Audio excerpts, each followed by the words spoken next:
back to the Sarge's Box Talk. I appreciate everybody that tuned in before. I'm going to try and make this show better and better, so thanks again for watching. Let's get into some of the previous fights from this last week.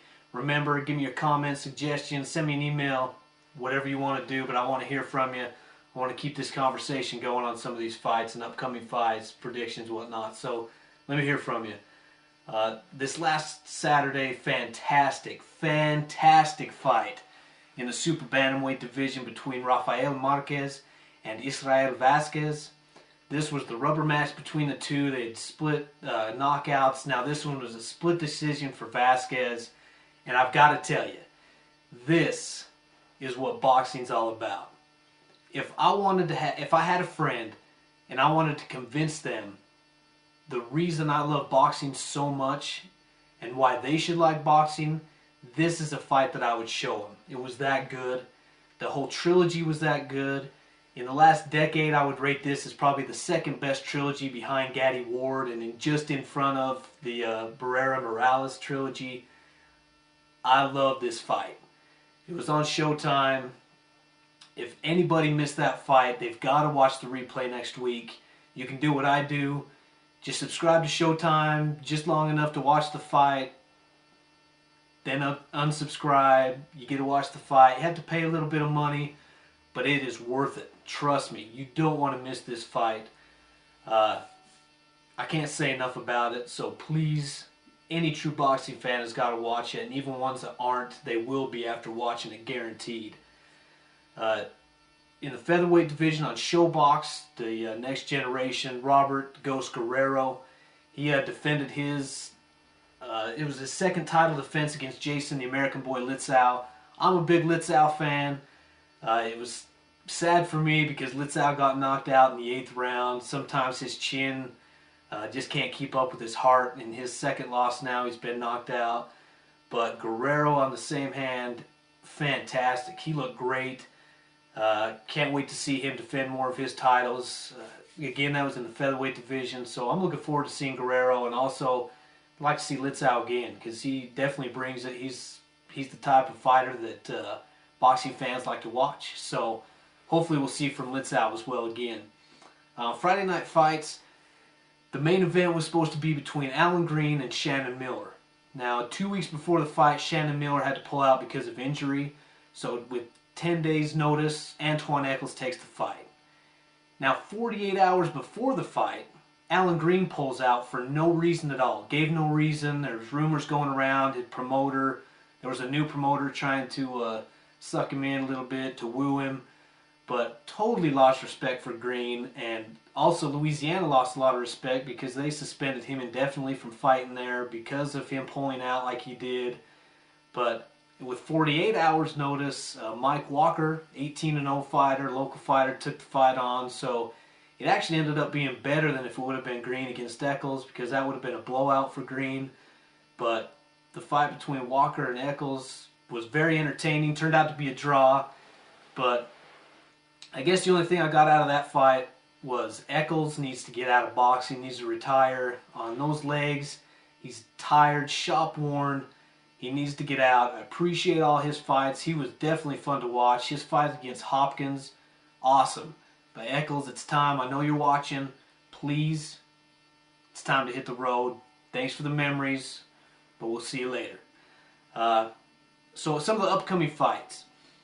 I wish that we were getting more publicity and that there was more hype in the United States over this fight. But fighting across the pond in Great Britain are two British fighters in the cruiserweight division, Enzo Maccarinelli against David Haye.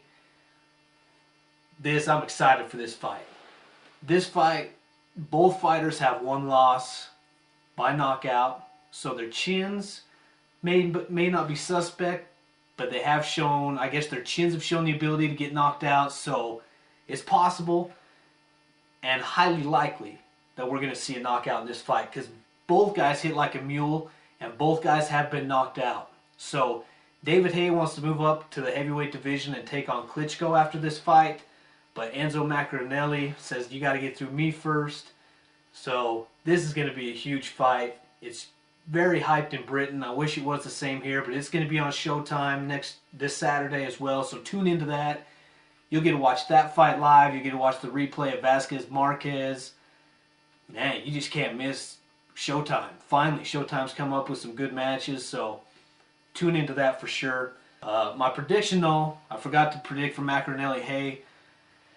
I like what I see out of Hay.